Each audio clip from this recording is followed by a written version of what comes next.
At some point in your business, you take a step back and you realize this is bigger than me. This is not about me. And this is about all the people that walk into these doors every day that deserve to have something in front of them that's great.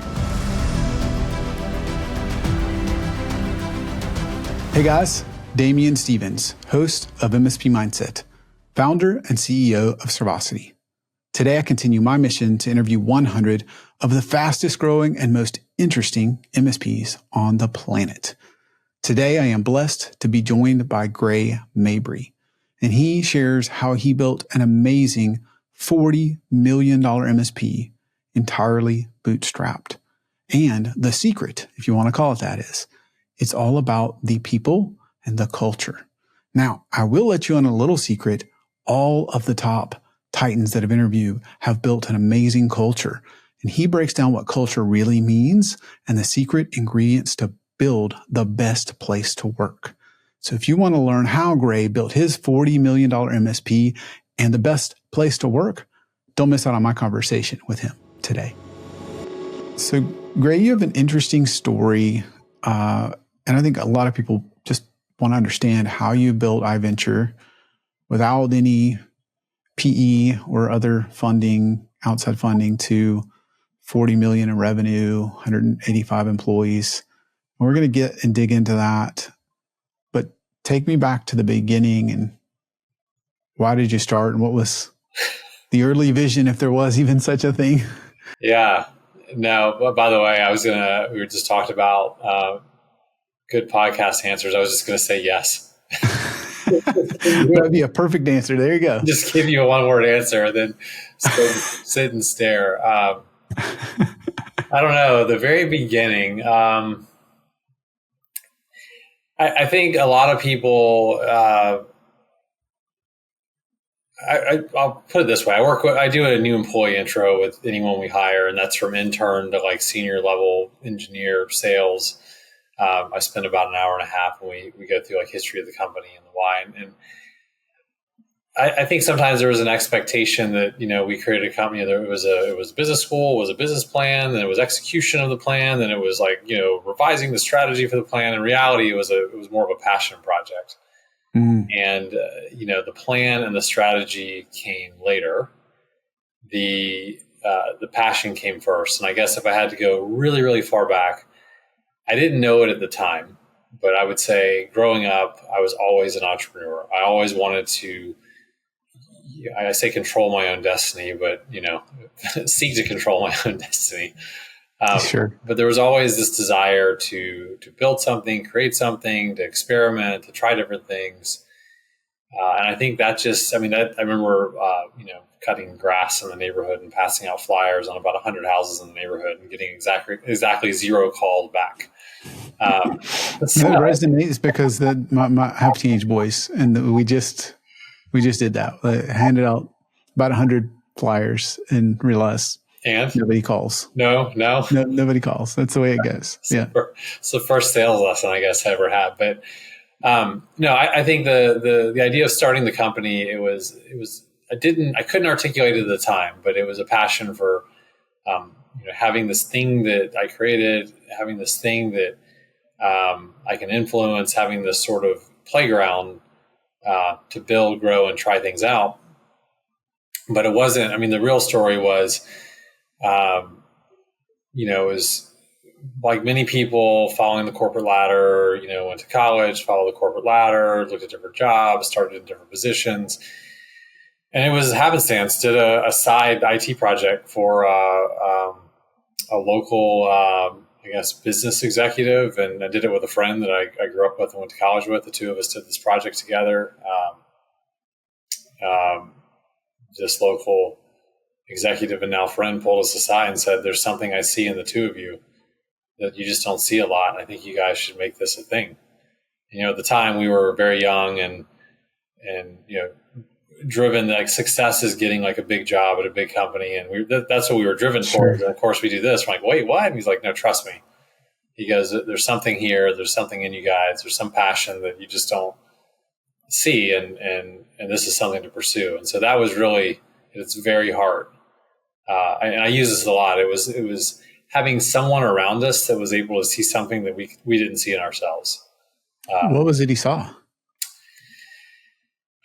I think partly it was that we just enjoyed it. It's the entire attitude that we had. I mean, it was hard work. We're running cables and attics in like a warehouse in the summer in Florida.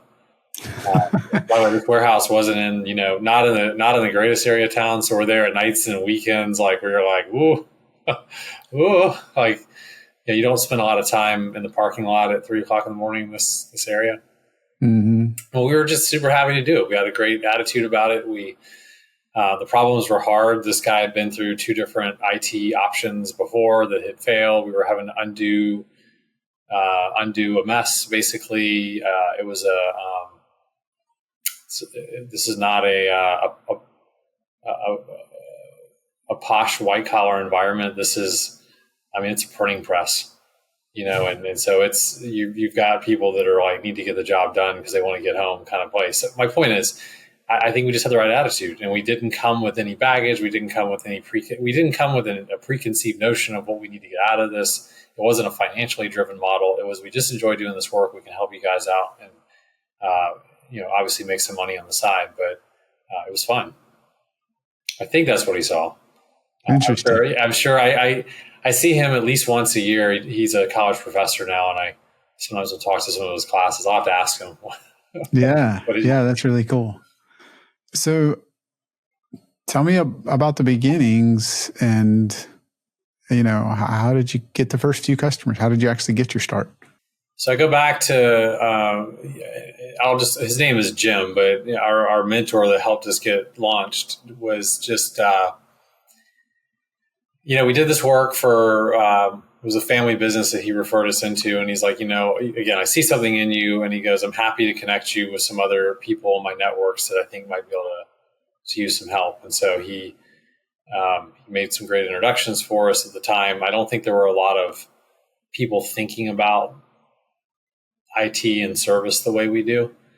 But really, I'd say the part that got us going was we talk about verticalization in our industry quite a bit. And we started doing work for a private practice healthcare facility. And, guess what? Just like any medical complex, right? There's like 17 different providers in an area. And we just, started working for one, and then found out that people next door use the same core software and they have similar problems. And we started helping them out. And the hospital's like, well, we get calls all the time in IT and we don't want to deal with these private practices. Like, can we refer you? And so we started to build up a network that way. But it was quick. I feel like, 1 or 2 turned to 4, then turned to 8. And the next thing we a steady flow of calls coming in. Help connect some of the dots, because part of what I want to know is like virtually nobody builds a $40 million MSP, especially without private funding. Right. So looking back, like what's responsible? And can you give me some sense of like, is it kind of perfectly linear every year? Or was it like 2 years ago we were doing nothing and then all of a sudden we figured it out? Or how did that kind of unfold? Yeah, no, perfectly linear every year. I wish, right?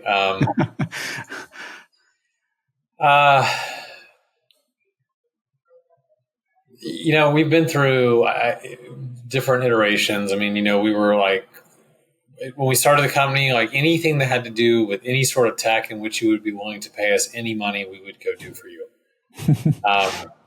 So we did, I remember my business partner would do app dev, web development, app dev, data management, like anything we could do, right?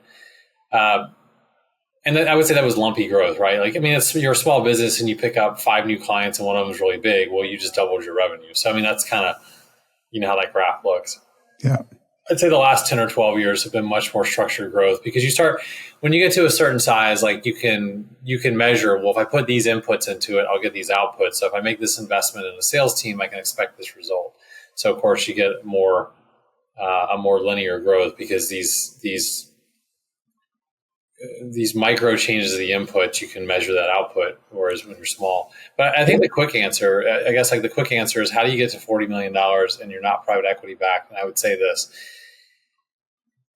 when I look at many businesses, there's the I don't know, the sales model, the growth model, and then there's the craftsman model. The craftsman model is, we're gonna it's to the extreme is perfection of work, and then to the sales model is I don't care what happens, I'm just going to throw it out there and see if it sticks. And I'm using the extremes to kind of frame the example, but I grew up in a very sales oriented household. My dad was an executive in charge of sales teams my whole life. And I tell people I am 51% growth and I'm 49% operations.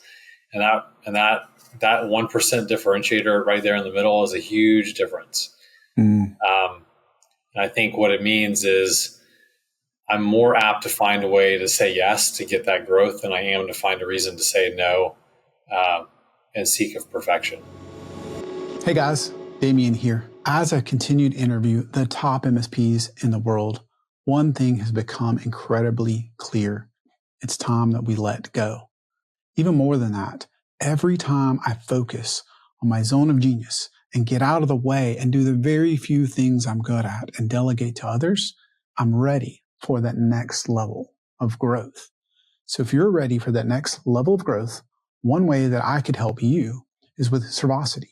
We co-manage your backups and disaster recovery so you can focus on what you do best, let us do the rest, and then what we do is we test the backups every single day so you never have to worry. If you'd like to learn more, click the link below. So I want to go back to something you said. There was a point where it sounds like you could maybe have a more predictable growth. Mm-hmm. What point was that? Like, how do you recognize, like, oh, now we have some idea? Was it some maturity level or headcount or revenue where you could, somewhere around here, I thought, well, we kind of had some idea of what growing would look like? Yeah, I think it's, I don't have like an exact date. It's like, it was April 12th, Sure. 2012. And I remember I was looking at the plants, I wish, at some point in your business, you take a step back and you realize this is bigger than me. This is not about me. And this is about all the people that walk into these doors every day that deserve to have something in front of them that's great. Mm-hmm. And I distinctly remember this, and I'll tie this back to answer the question, but it was at one of our company holiday parties. And, we would always run out of room at a restaurant or something like that. And I remember it was like our first party, and it was at like a hotel ballroom, and we were probably 60, 70, 80 employees. So that's like, 160-ish guests. I remember someone handed me like a microphone. Like I knew at this point, like you don't address the staff like, at a table at a conference room. It's a microphone and an audience. I remember looking around the room and I'm like, we have something really special here that we've done together, and the decisions that we make affect not only the people that walk in these doors, but every, spouse partner here, every kid that's in college, every kid that gets that's looking for a Christmas present on the Christmas tree, all tie back to what are the opportunities that we create here. Mm-hmm. So to answer the question specifically, it was probably around that 60 to 80 employee mark where you start to professionalize the business. It's probably a little smaller than that, maybe 60, but you start to professionalize the business and you start to really eliminate the things that are a distraction of the business, double down on the things that are accretive to the business, and then you start to measure those things. Can you give me an example of what was a distraction or what's accretive? Like what kind of changes did you make?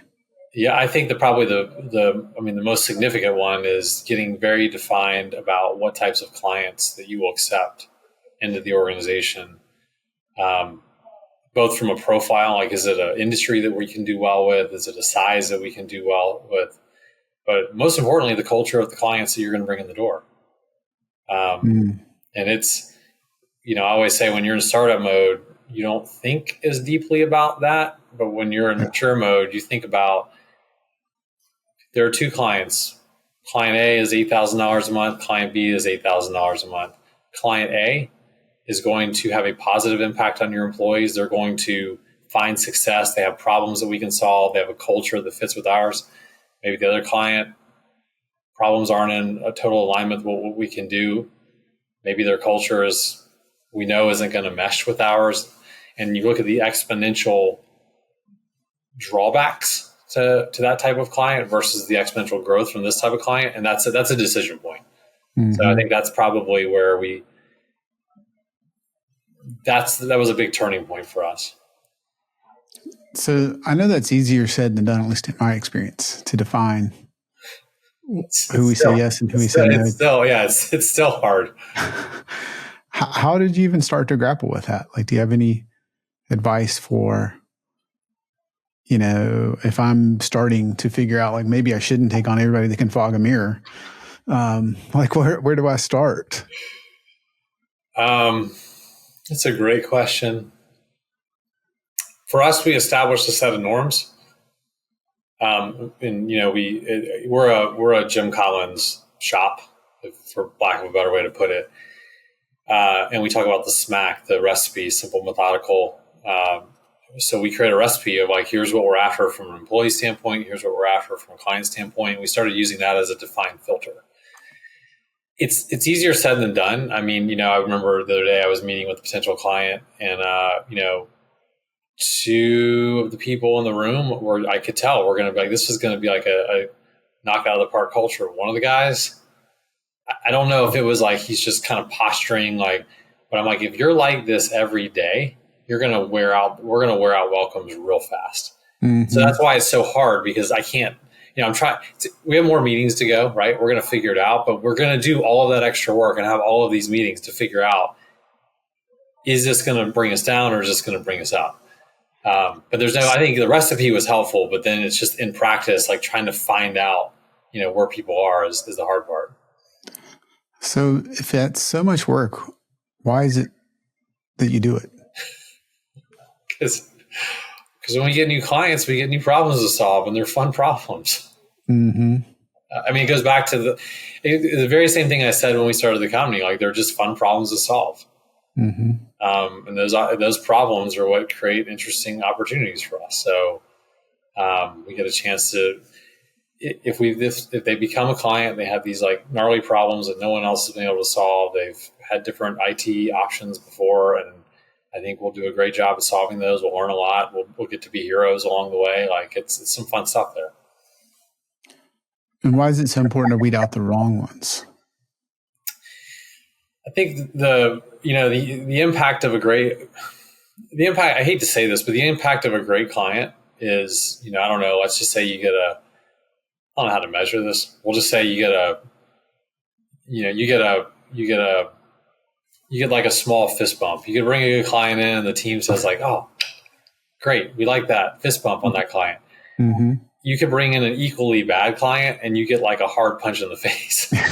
so it's like, yeah, I mean, like incrementally, yeah, these good clients build this good capital with the staff, but when one gets in and they're, something's not quite right, or a lot of times it's a great client, maybe they have a leadership change, maybe they have new ownership, things outside of our control, but those weights that get put within the company are far greater sometimes than the bounce you get from the good ones. So it's very, very important to us to make sure that we're thinking about that. Let's talk about some of the challenges, because I think from our prior conversation, you were saying you used to hire for technical ability. Tell me about that lesson. I was going to say, if we're going to talk about all the challenges, this is going to be like a 6-hour podcast. all the bumps along the way. I think like we were very inexperienced in how to hire. And I think when we started the business, it was all about, I'm hiring off of that resume. It's the qualifications on the resume, the tech certs on the resume. These were the most important things. And I always say there's a lot of people from the past I'd like to apologize to, because what we thought was this was going to be a great hire based on these things, but we didn't understand how to what does cultural alignment mean?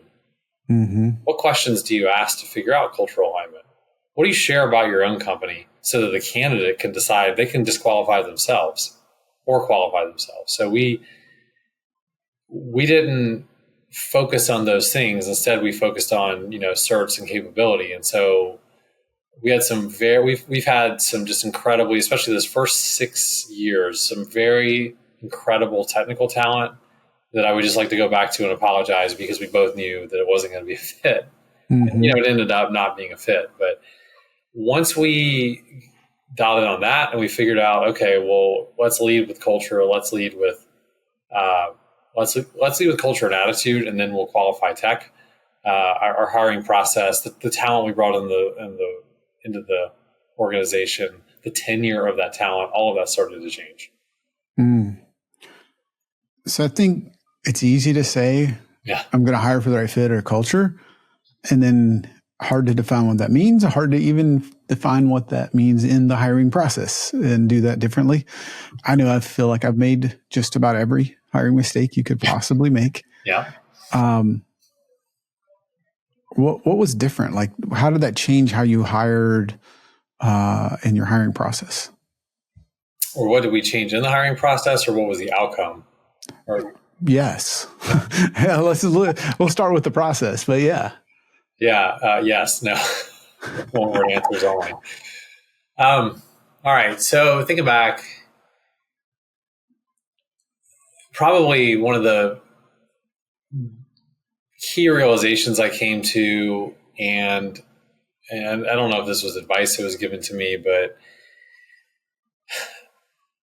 I remember when I was a kid, my dad had, my stepmom said to me, like, your dad's coming home and he's had a long day. And I'm like, oh, and I'm like, what happened? He's like, I had to fire someone.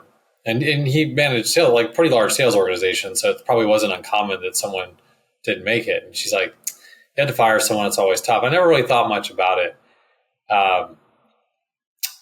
And looking back, what I learned from this is that to us, we have 180 people. We're growing.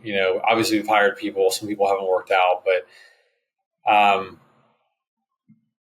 I'll say this, and it's going to sound callous. There are people we've hired that have worked here and not worked out. I don't even remember.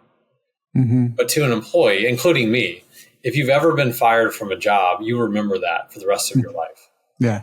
And so you have a very sacred responsibility running an organization in which you're taking other human beings into your company and putting together a promise, putting together a path. You have a very sacred responsibility and to get that right. And I think that's the first thing I had to realize is, like, this is not a fly by night. Like, this is not if it doesn't work, just let them go and hire somebody else. Like, that's absolutely not how to think about it. It is basically you're taking someone's career and their livelihood and their life, their ability to provide for themselves, for their families. You're taking that into your hands. So that's like that mentality of, like, how important is it that we get this right became the cornerstone for how we think about hiring. Now, in practice, what that means is a lot more time hiring, a lot more money spent hiring, a lot more failures than successes in the hiring process. What do you mean by that? It means that we're going to disqualify, or we're either going to disqualify candidates or they are going to disqualify themselves many more times over than those who say yes or we say yes to. So your stats are wrong. Like, to a recruiter's like, my God, your stats are terrible. And we're like, we brag about those stats. We're like, well, yes, these are wonderful stats because it means that we've got the right person. It means that they feel like they're at the right place. So that was a long answer to. No, I think it's wonderful. Like, it creates more questions because one of mine is, I think I severely underestimate how much time and effort really need to be invested into the hiring process to find people. But there are times when you grow really quickly and it hurts and the team's working long hours and I felt stressed to just pull the trigger. So how do you balance, like, that kind of reality, but you're investing more time, energy, that may make the process take longer?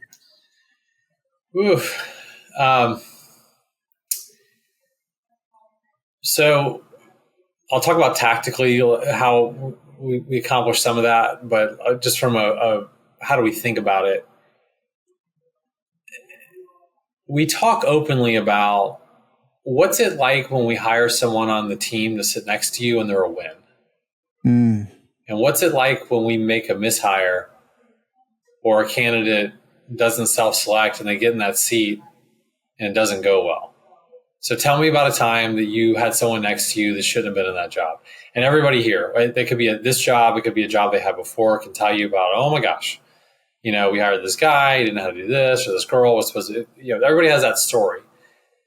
And we remind ourselves that, we're doing a disservice to ourselves by putting someone in a seat who's not ready. And again, going back to the sanctity of hiring human beings, we're doing a disservice to somebody who's uprooted their life to come work here when it wasn't the right fit.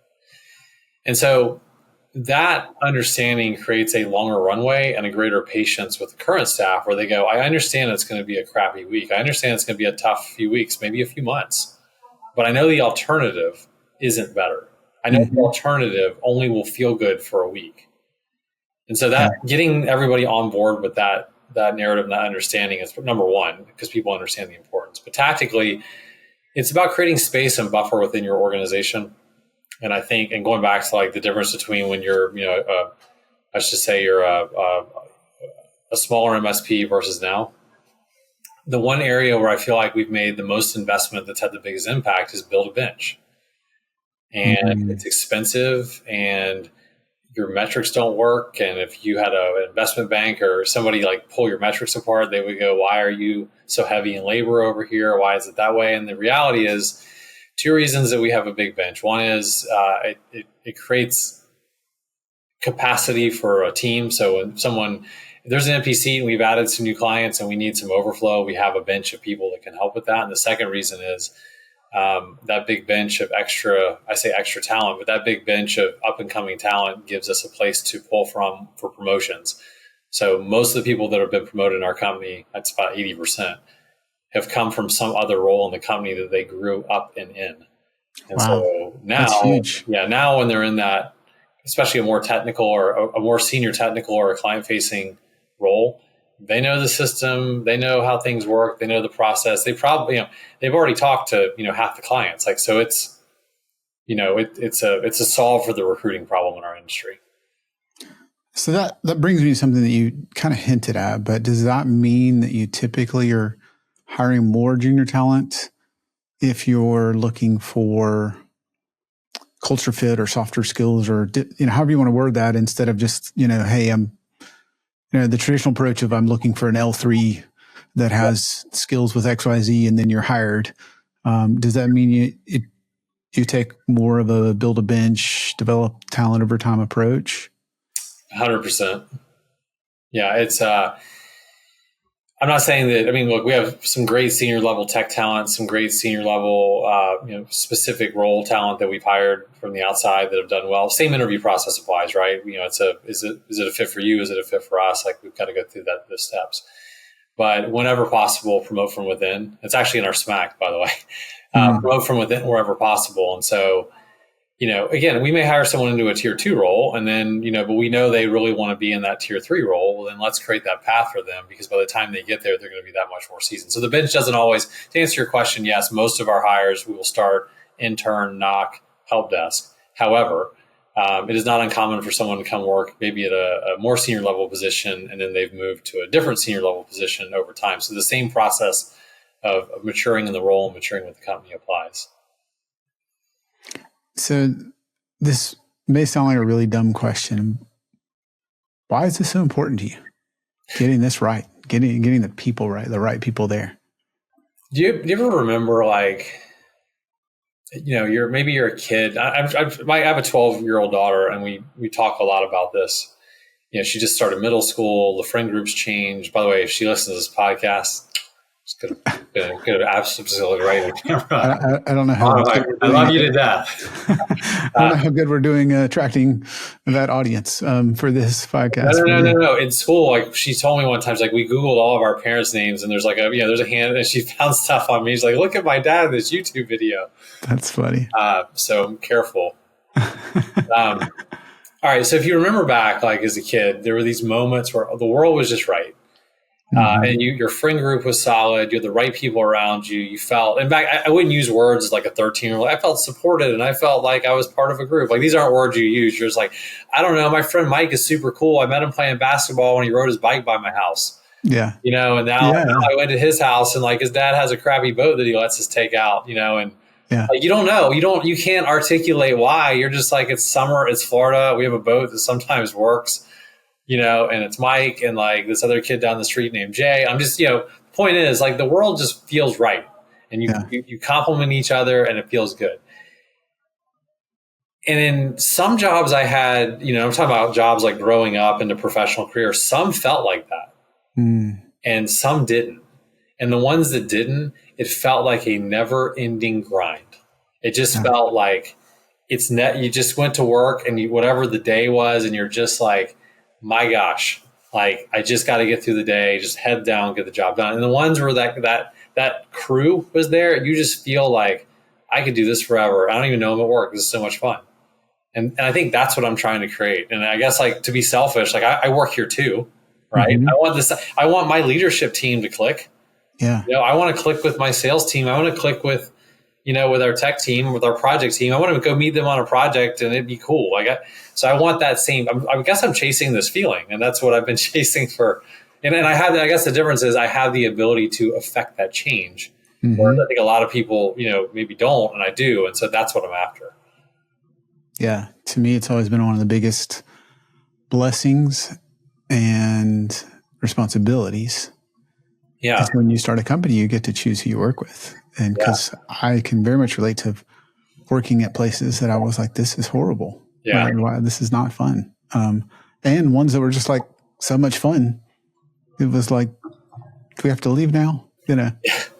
I asked new employees, going back to that new employee welcome, and I know you're supposed to ask me questions, but no, go for it. I asked this question. I go, do you know how many hours the average American spends at work in their career? How many hours? How many? 91,000. Wow. Anybody ever guessed that one when you asked? We hired a guy for our accounting department. Again, like a senior level accountant, right? We don't have a great ladder for the accounting department. We just, and he sat and he was great. He did 2,080 hours a year. Most people work this much until Social Security, and he just like, and I think he said like 88,000 to 90,000. I was like, closest one ever. Right. But I've had people go like 1 million, and I'm like, I don't even think we're alive 1 million hours. Yeah. I don't know. Right. So yeah, I just use that a lot. I think about that a lot because it's, if we're going to do this for a long time, we want to have a good time doing it together, and we want to get a lot of value and a lot of connection out of it. At 185 employees, why do you see it important to spend an hour and a half kind of doing that onboarding and that process that you personally spent? Because I know a lot of people past X people, like that's just not a thing they're doing. I could tell you, like, I want to talk about our history, our culture, why it's important. I think it's important to dive. I think so many companies are, think about employee onboarding, core values, or they're marketing generated, their feel good packets. And I really tell some kind of gritty stories about clients and how we started and what worked. So I think having an authentic experience for these employees, for our new employees, is important. I think it's a lost art. I don't think a lot of companies do that. Or they may do it, but it's not really structured. So it's like, well, if you get a chance to hang out with so-and-so at lunch, you should. So I think having some structured authenticity is important. But I'll tell you the real reason. As we started to get bigger, we started hiring people that I didn't know, I'd never met. And I didn't like that feeling. And I'm like, what's a way, like selfishly, what's a way that I can create an opportunity to get to know people other than just like hey, I was getting coffee, where are you from? Like, but a more structured, a different opportunity to get to know people. So, totally selfishly, it was like, I want to walk around our company and our offices and know the people that we work with. Yeah, I distinctly remember a mentor of mine telling me that as he scaled his business, he got on the elevator, which they owned the building. And he's like, hi, I'm the CEO, or I'm this, my name is this. And, he's sometimes to meet new people that way because they had just grown past the ability to know people. It's not a bad idea. You can just stay in the elevator all day. I'm not sure if that's what he was saying, but that's one way to do it. Yeah, it's definitely, I don't know. I think how many companies do you work? I remember it was like some of my first jobs, like there was like, oh, he's the regional vice president. And like, you would almost be like, oh, hello, nice to meet you. And then like you get to know somebody and you're like, oh, this guy is super cool. Like, it turns out like, he knows like, my dad or something. So I think part of it's removing that stigma that like, hey, like we all work on the same problems together, guys. Yeah.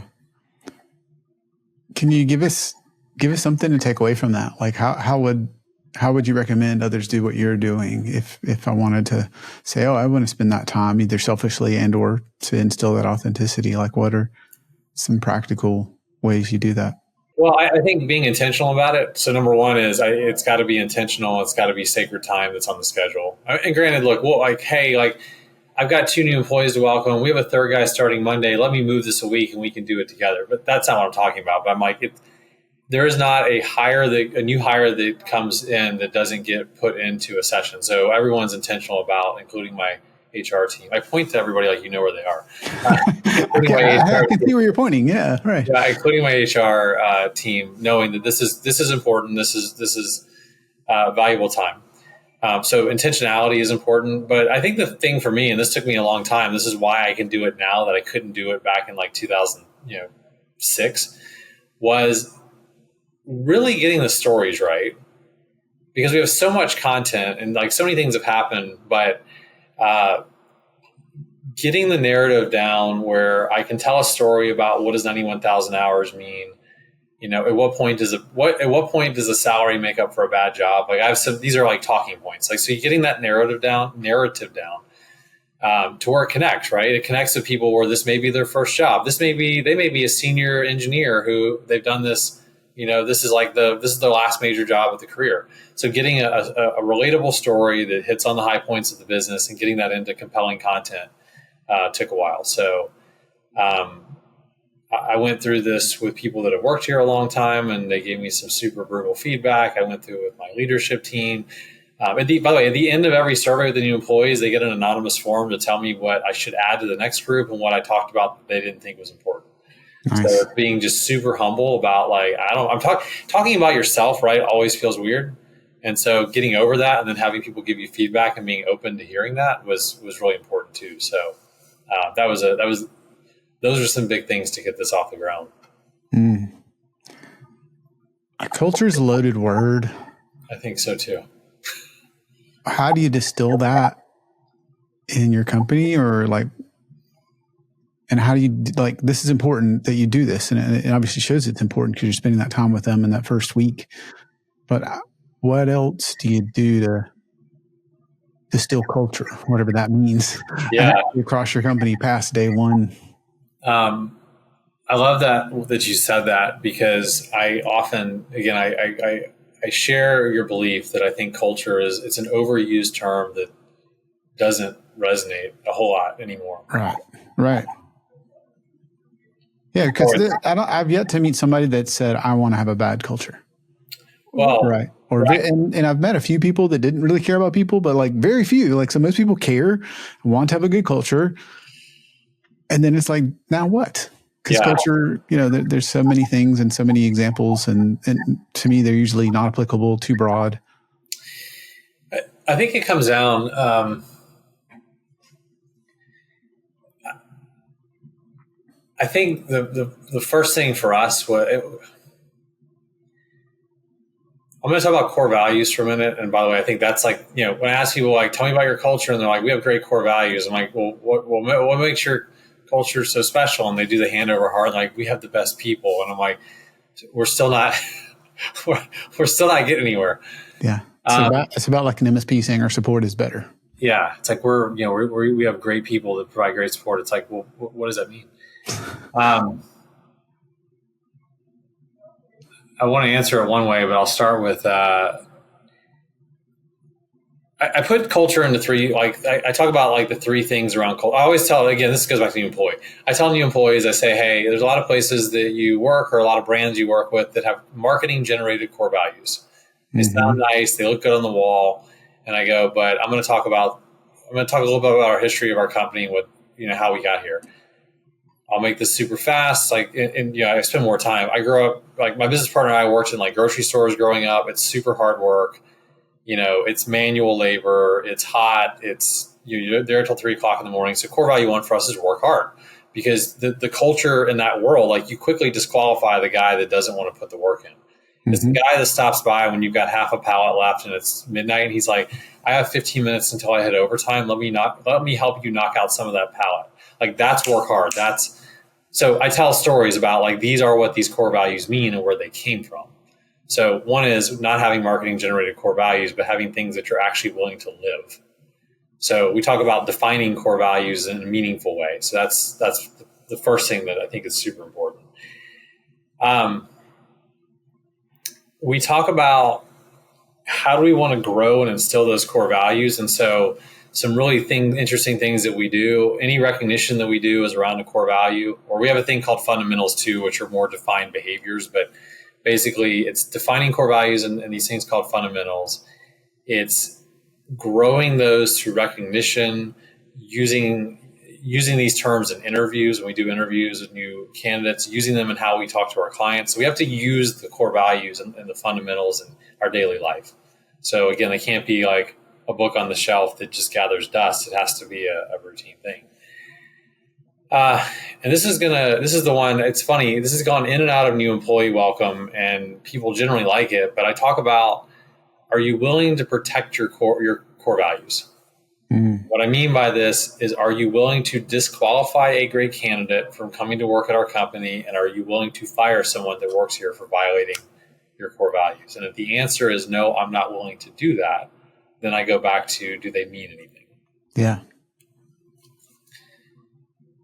Which I've asked employees, you think about that for a minute. CEO, you've worked here for a couple of weeks, and I'm talking about firing people over core values. And I'm like, do you guys, so that survey I send out, like, took it out for a while, and people, and I talked about it, people were like, bring it back. Because like, we actually like working somewhere that's willing to stand behind what they mean versus just saying it and then walking away from it.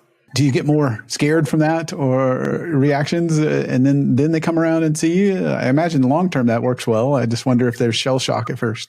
No, I mean, I don't think so. I don't, and by the way, I don't like deliver it super harshly, but no, I mean, it goes back to, people deserve to work at a place where their peers have their back. Yeah. And again, go back to 13-year-old Gray. Like, I just want to hang out with my cool friends that, drive by my house or ride their bikes by my house or playing basketball. And I think people genuinely want to work at a place where they look around at all their peers and different roles, and there's different skill sets and different levels and different years of experience, but they feel like, hey, these people have my back, and I would give everything I had to cover for them. And I don't think you get there without making tough decisions about who you bring into the organization, both new employees and new clients, and then making decisions when things don't work out. Again, it's not even an employee thing. This could be the same with clients. It's about these decisions have to be made so that feeling still remains in the company. Yeah.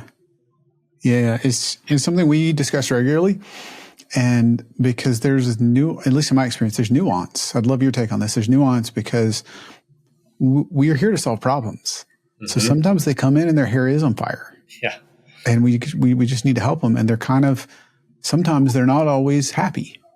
Yeah. So, you know what I mean? But there's a difference. There's a nuance between you're always that way or, we won't tolerate if you're verbally abusive, right? There's lines, but it's just kind of like, look, we need to live in the real world. Like if there wasn't a problem, you wouldn't hire us to help you. So we need to kind of understand that I don't expect them to call and just talk about wonderful news every time you get a ticket or a phone call.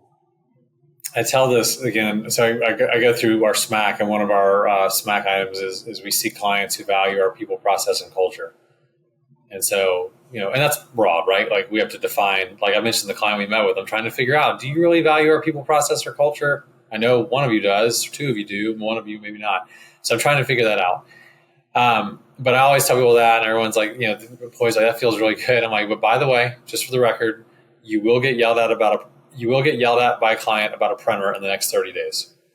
Like we've made it this far in society, but we still print things, and it's probably going to be a law firm. So let's just get it out there. Yeah. But you will get someone who's having a really bad day because of a really important meeting, and the bond tray won't pull the paper. So just letting you know. That doesn't mean that we go. That doesn't mean that we go back. Oh, on your smack it says people, process, and culture, fire the client. It just means that we're helping somebody through a tough day, and we want to make sure the problem doesn't happen again because it means a lot to them. Yeah. And so that's there. Yeah, I get it. It's a systemic problem, or is it like we're in the business of fixing problems? Right. Yeah, you're going to have those days. People are going to have bad days, and they're going to take it out on you unfairly. Because the printer jammed, or something like that. I wanted to make sure we get to this. You mentioned something we talked before. You said something like, with every change as a business owner, your job is kind of rewiring the reward system. Mm-hmm. And that really hit me. So help me understand that. What does that mean to you? Yeah.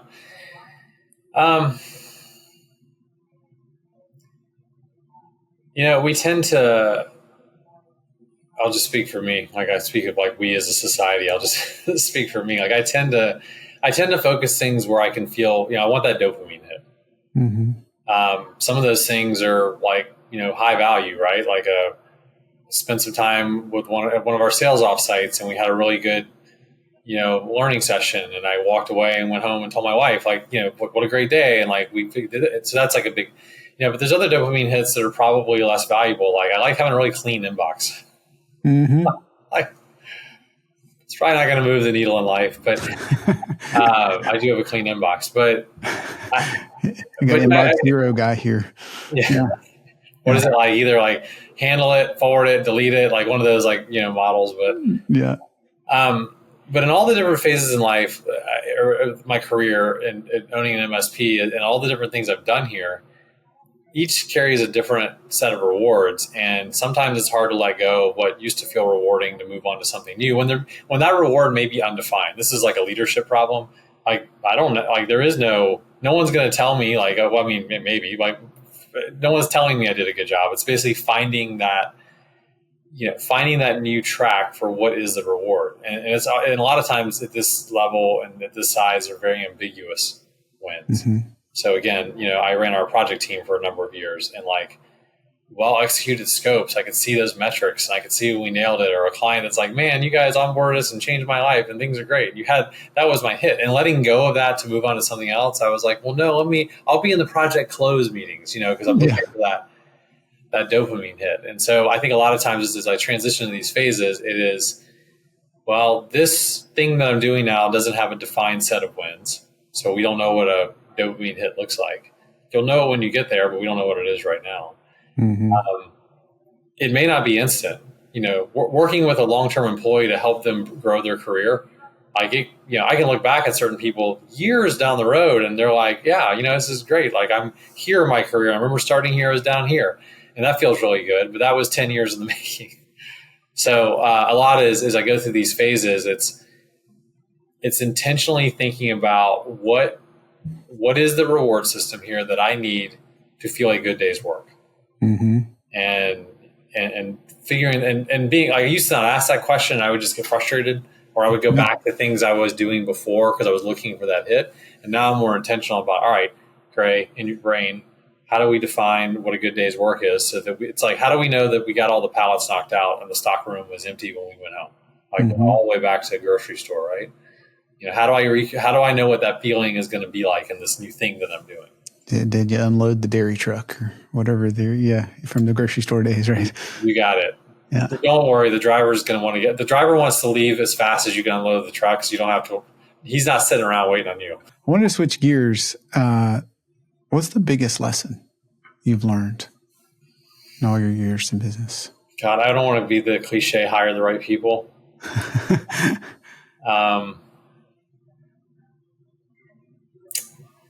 I don't want to do the cliche, surround yourself with people who are smarter than you and give them the space to thrive. Mm-hmm. But I'm going to say those things because that's... Yeah. I don't know. I mean, the biggest lesson is letting go. Mm. And I don't mean letting go of the task, but letting go of the authority. And giving trust to another person was something that's very important to you. Yeah. That's just it. Just let go. And build those people around you in whom you trust, and then let go. Yeah. It's easy to miss that point of how much trust. Yeah. Well, I get a lot. I talk to a lot of people. They're like, no, I trust my director of ops. They name all the tasks they do. I'm like, do you truly trust your director of ops? And and when you say, I don't need to say anything, I don't want to say anything, he or she has it under control. Yeah. That's that calm trust. Yeah. If there's one thing you could go back and do differently or over, what would that be? So I generally have a rule in this, which is I don't answer, I say nothing. Mm-hmm. And the reason I say that is because and I've made bad choices. I've made mistakes. And I've made poor choices. I'm not that guy. We could do several hundred podcasts on Gray Mabry's poor choices and mistakes. But through all those mistakes, something was learned. And I can't tell you that one thing that was learned, may have changed something significantly more important down the road, that had I not made that mistake or had that hiccup, I never would have had that realization. So it's hard for me to go back and say, I wish I would have done this. I wish I would have that. I wish I didn't do this. I mean, just from a human standpoint, I wish I would have gotten tighter on hiring for culture sooner. I already mentioned that. It's not fair to other people but who knows? Maybe they got something here that they took and I just don't know about. Mm-hmm. If I had advice, if I were, leading another MSP, a smaller MSP, I would say getting ahead of professionalizing your sales team early on would get you closer to better numbers sooner than you think. And that just means there's a lot in that. It's not just it's building a comp plan that's going to get you an appropriate salesperson. Letting go of owner control and letting true salespeople do their work without dad looking over the shoulder. Those are things that if I were advising an MSP that were at $8 million MSP and they wanted to know what his next level looked like, I'll talk about that at $8 million versus waiting until $15 million. Mm-hmm. Yeah, that part is harder than you realize. Do you have any advice for somebody that's making the transition from owner-led to building a sales team? Goes back a little bit to that let go.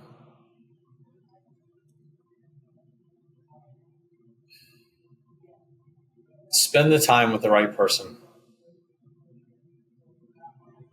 This will be the longest onboarding employee you've ever had. Mm-hmm. And, we feel really good if we can onboard a tech and we can do it. And, we can go through 6 to 8 weeks of training. We can do shadowing and we can have them in, a support capacity, and we'll say an 8-week period. That feels good. As an owner who's building a sales team, expect to spend a year. And it goes on. I still spend a lot of time with my sales team because I love the work. I have a passion to do it. They're the senior level team members that have been here can do it. I'm not there because I need to look over their shoulder. I'm there to offer support. I'm there to offer what I can. But I think that's probably the thing. I think a lot of people are like, oh, I'm going to do 90 days of training. I'm really busy. And they'll go out and sell. And it's like, it's like a marriage. Like you're in this is going to be a long-term committed relationship. That really speaks to getting the right person. No kidding. What's something you're looking forward to, given all this going on in the world, industry, where you are? I'm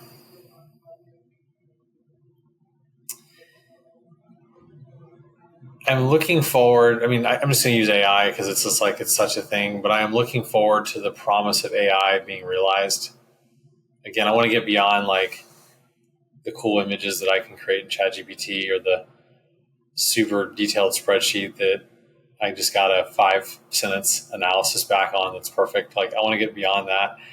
I'm getting into a world where a lot of the just things that have been thorns in our side can be can be removed. It's a freeing world is the way I see it. We can free ourselves from, we're working on a project to reduce invoice errors. Nobody likes invoice errors. Clients don't like invoice errors. Account managers don't like invoice errors. Accounting team doesn't like invoice errors. Like, it's a thorn. Mm-hmm. It's going to feel really good when that's dialed in and we have a lot less invoice errors. So to me, if it's kind of one of those, like, I just can't wait to see in 12 to 24 months, like what sort of actual value and we realize from a world of AI around this. Well, what kind of, do you see it mostly as opportunity or threat or something else right now? I mean, mostly as it's a long-term opportunity. It's a short-term threat. To get real specific, we book clients mostly on a per employee basis. So as clients use AI and hire less, that affects our bottom line. But I think that's a short-term problem. I think long-term is the value that we can provide to our clients and helping them through AI, the value that we can provide to ourselves and our staff is far greater. Let me flip that around. What's your biggest challenge? Well, I mentioned that short-term, like I think it's... the biggest challenge is we have not reacted in a world of changing technology. For those who are like, for text, if I say something like, a lot of the stuff we did in Windows XP is exactly the same in Windows 11. Yeah. Think about it. Like, server 2025, I think is current, like to server 2008, 2003. Yeah. It all feels, there's some group policy and, now that's Intune policies, but so I think we've adapted really well. Like we have a wonderful tech team. I think we've adapted really well over the years, but I think now we're starting to see the earth you can actually see the earth spinning beneath your feet. Mm-hmm. So we're no longer, just rotating with the earth. We're now like running with it. So the challenge I have is, it's twofold. One is we don't know, right? So we have to react. But the other challenge is like, this is like, we didn't talk about the downfall of being, or one of the downsides of being a $40 million, 185 person company is we're like a cruise ship. You want to make a turn. It's a 2-mile turn. Yeah. We're like talking to the engine room. There's a guy up there with joysticks. There's like a guy on the deck looking around. Like, there's a lot of people involved in turning. And I think these are some turns we haven't made, or at least not as fast. Mm-hmm. And so it's how do we get more agile and just get get those muscles moving faster. And so that I'd say organizationally, that's a challenge. And I think we're all settling into that and rising to that occasion. But these are some muscles that haven't been flexed in a long time. Do you see more excitement or fear with your team regarding AI and or your clients, one or the other? Or yes? Yeah. I think that we have painted a really clear vision for our staff that, hey, this is not a threat. This is, and if it is a threat, it's a universal threat. It's not an iVenture threat. It's not an MSP threat, but there's more opportunity here than there is threat. I'd say early on, I might look in the eyes of our staff and including me thinking about our own business and feel more like, oh boy, like this is not, but now I look and there's more hope and optimism of like, oh, this is really cool. There's some amazing things we can do here. Clients are all over the chart. Some clients, that head is buried in the sand and they're just like, you know what, I'm just going to wait and don't care. Mm-hmm. Others are, rapid change, fearful. And there's a lot in the middle. They're like, all right, well, let's I always think of the hype curve, right? Let's let this kind of settle down and we'll get in over here. We'll get through the trough and then we'll get over here to, steady state adoption. Yeah. So you said you kind of helped your team understand that, it's not at risk, at least at iVenture. How did you, like, what was it you communicated? That you're not one of the folks that looks at this AI as just a way to replace heads, or is there more to that? Yeah, it was. I'm going to give the credit. Really goes back to having people around you that you trust. My director of ops, his name is Craig. He showed an image in a staff meeting. One was like a 1920s, or post, I guess, 1930s, post Great Depression. A bread line basically. Like think of an industrial class that's out of a job. Like the electric motor came along, right? And now what? And then the other he showed was like a tech with like a big smile working and it had 8 hands. The tech had like a spider tech, had like 8, obviously these beautifully chat GPT generated images working. And we really talked about, well, we can look at it like this. And so a lot of it has to do with attitude, or we can look at it like this. Mm-hmm. And he painted, and really he gave very specific examples of here are the things that we're doing this year that make life better for us. Like raise your hand if you like researching tickets, right? Nobody likes researching tickets. Like, there's 15 emails back and forth on a ticket. Someone forwarded 5 attachments. Like, and AI is like, here's the problem. Here's what they need. Here's a pointer. Yeah. So he really clean, clear examples of what we're going to do in the business with AI to improve. So I think when people can see those things, and these are happening now. Like these are things that are going into place. People are seeing that. So I think people getting to see that is like all the difference in the world versus like, hey, we rolled out a new call center bot that takes all the calls. We don't need anybody to answer the phone anymore. Like, besides that would be horrible for everybody. But that's been key. These examples have been key, and doing it. Like you can't just talk about it. You got to go. He's turning around and doing these things. Yeah. Yeah. I think that makes a lot more sense than hiding under the rock and hoping this passes by. Yeah. And I think there will be those folks that lead proactively in what will undoubtedly be an uncertain time, in lots of ways, good, bad, and different. Right. I'm a believer. We do a monthly staff meeting, and I'm a believer in, I don't believe that silence is golden. Like, from a leadership level, it's like if there's a vacuum, it will get filled, and it may not get filled with the message that is the actual direction of the company. And so I think being bold and talking with your staff about hard and scary things and admitting, like, I don't know what's going to happen. With our legal clients and law firms, I don't know what's going to happen to their payrolls because there's a lot of things coming down the line in that industry. So, but being transparent, I think, is absolutely key. Mm-hmm. Absolutely.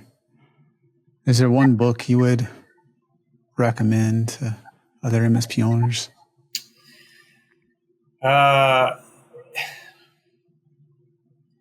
I had to pick one, it would be Great by Choice. I'm a Jim Collins guy, like I mentioned earlier. Like, tell me about SMAC, because I think Good to Great is, okay, got it. Past that.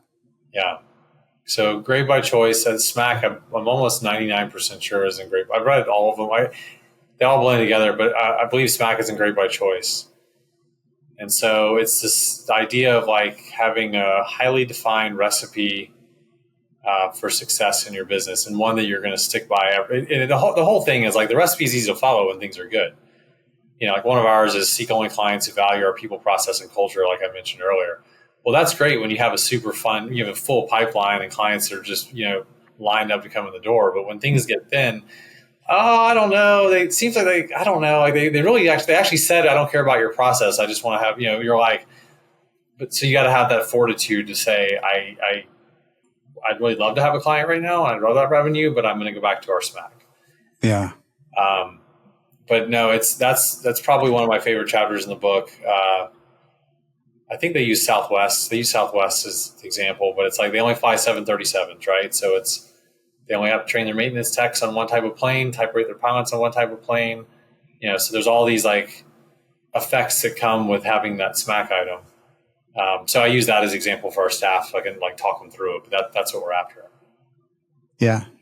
Yeah. And training your techs in inventory in their case. And it's not really an MSP as much inventory, right? But for planes, like it's far easier to have a repair part and get you on your way if you don't have 25 different models that you're flying. So I have an interesting question. It feels like you could have built a lot of businesses because what I've heard from you, Gray, is your passion for people, your tenacity, and kind of the serving others. So maybe an odd question. Like, you ever give any thought, like if you didn't start this MSP, what the heck would you be doing? Yeah. It's a good question. I'm sitting here. Why did I start at MSP? Right. Everybody gets through those days. Yeah. Let's see. I mean, if I had to think, if I were doing another business, I mean, like the science of people. So think industrial psychologists and the science of how we hire and how we grow people in our businesses, how we grow our people in their careers. That's an area I would live in. I don't know how I would monetize it quite like, I can in MSP, but I think that, and again, I couldn't do that without having done this first, but that's an area I'm passionate. Obviously growing our people I'm passionate about, but there's a science to it. It's not just dumb luck. It's not just, you have some great core values that you talk about a lot. I mean, there are 1,000 things that go into this recipe that make this a success. And I would do that for a living. I love that. That's a great answer. I have learned so much on this episode today. Thank you so much for being on MSP Mindset. Would you share with others, if you're open to it, how they could reach out and find you online? Sure. Again, just Gray Mabry, iVenture. You can find me on LinkedIn. Happy to connect with you. I actually do personally like respond to my LinkedIn inbox, but Gray Mabry, iVenture on LinkedIn. Feel free to connect with me and message me there. Make sure to take Gray up on that. And Gray, thank you so much again for being on MSP Mindset today. All right. Thank you.